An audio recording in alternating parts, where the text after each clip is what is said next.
In this tutorial we're going to cover the more advanced features of character edit mode and creating your own custom character.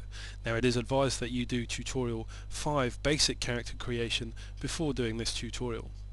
In this tutorial we're going to look at how you can modify the shape and size of your character by loading in a mesh, and also how we can modify joint limits to have your character react and behave accordingly within the simulated environment. So to get started, first of all we go to File, Character Edit Mode and New Character. Now here we're going to use the standard simulation character as the simulation character, and then in Create Reference Character, browse and go to Tutorial 11, Creating Characters Advanced, and choose My Character FBX. With that set, click on OK. That takes us into character edit mode. We leave the root as the root of the character, everything else as default, and click OK. Now we've got the two characters on top of one another. We're going to go into skeletal view and move all the joints to place on top of the reference character. First of all we move the root and just line that up into place, and then snap the leg, the knee, the ankle, and as you can see the foot is actually angled out a little bit here. So to fix that up we're going to rotate the foot round a little bit, and then with the ball we want to bring that down so it's in line with the ball, the same as before, and then snap that, and then snap the toe into place as well. So once we've got one leg fixed up, we can just mirror it onto the other side and then continue up the spine. So spine 1, spine 2,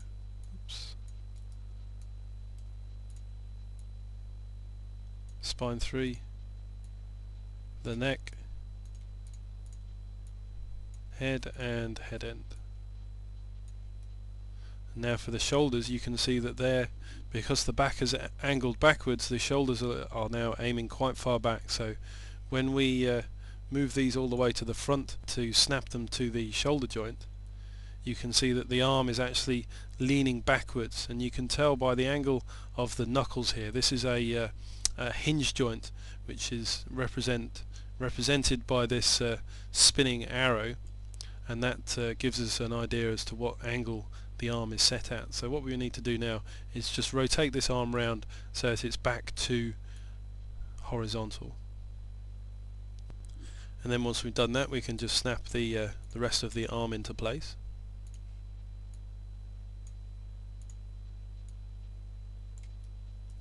Now you can see here that we have an extra joint for the roll on the forearm, which we don't have on the reference character. So what we need to do here is rotate the elbow so that that joint is going to be lying along the center of the forearm of our reference character. And then once we've done that, we can snap the wrist into place, the fingers, and the fingers end. And again, once we've done that, we can then just mirror left to right, and we have our two skeletons matching up one to the other. So once we've got that set up, we now want to load in a mesh and start to move around these mass and collision objects to give him a correct physical presence within the world. So let's go into shaded mode, and as you can see, these mass objects are kind of not quite in the right place, so we want to move these around now.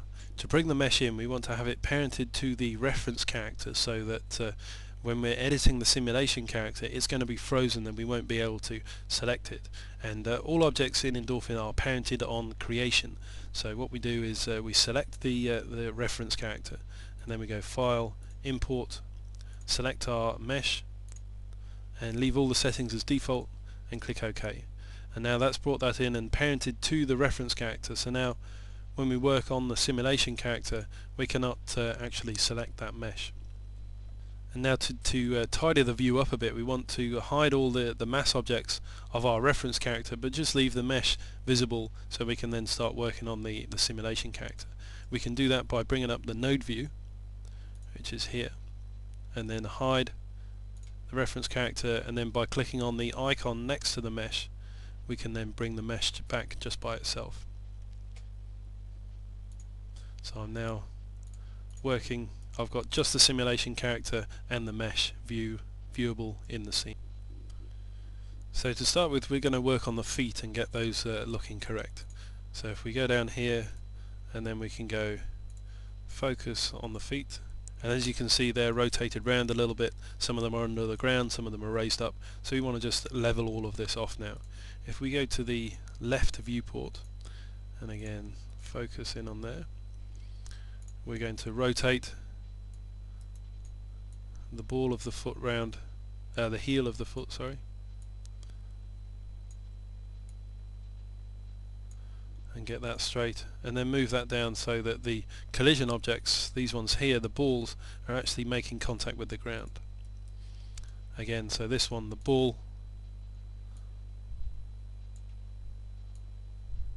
going to get it straight, and then move those down so they're touching as well, and again with the toe. So it's just kind of cleaning up where all these objects are, and then once we're happy with that, mirror left to right to get those over onto the other foot. So we've now got the feet cleaned up. So with the calf here, we actually want to add some more collision objects here to fill out the back here where this muscle is. And as I said before, parenting is done on creation, so we select the mass object and then just create a new collision object, and it's automatically going to be parented to that mass object. Now I'm just going to scale it down here, give it the right kind of size, and then just move it into place like that. So a little note about these parameters here. These allow you to turn off collisions between other collision objects within the hierarchy.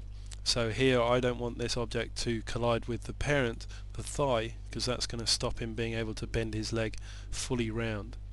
But then I want to turn on siblings and ancestors so that perhaps his arm or the other guy's foot is going to collide with that object. And then using those same principles we can go through the rest of the character and fill out all the mass and collision objects so that it represents the correct shape and size of your mesh. And then to get into more detail on the character, we're going to have a look at the joint limits and start to modify some of those.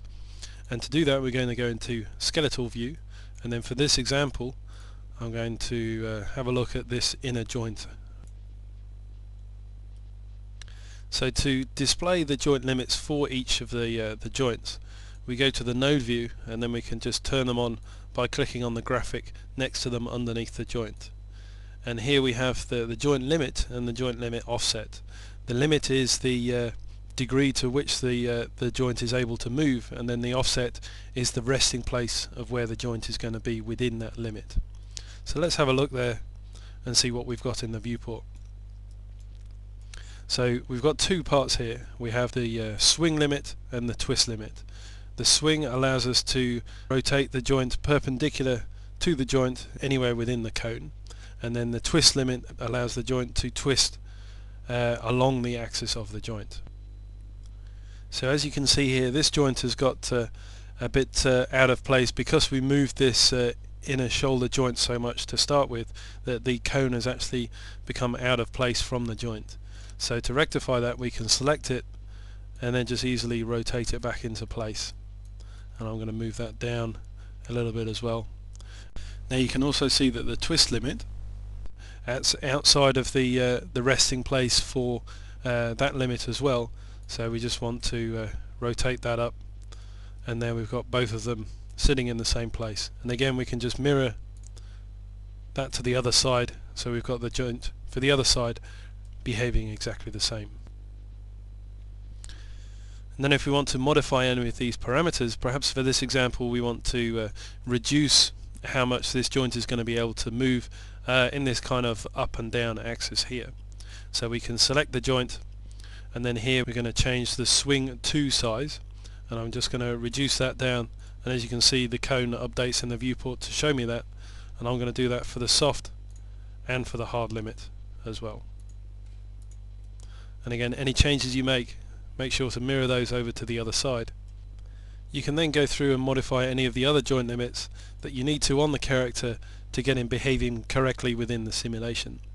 So once you've done that, all that's left to do is make the connections in the character rig setup, so then you can transfer motion from the reference character to the simulation character and then have him within the simulation. So we can do that. Hotkey C will bring up the character rig setup dialog. We then go to the reference character and just fill out these connections the same as before in the basic tutorial. So lower spine, mid spine, so we have a mid spine this time, spine 2, spine 3, head is head, shoulder is clavicle, upper arm, hand is hand, and we have fingers, so I'm going to apply those as well. Do the same for the other side.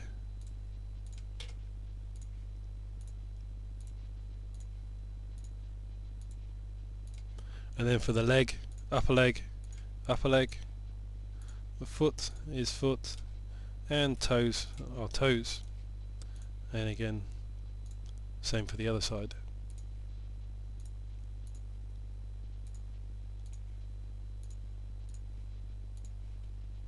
Click OK once you've finished that.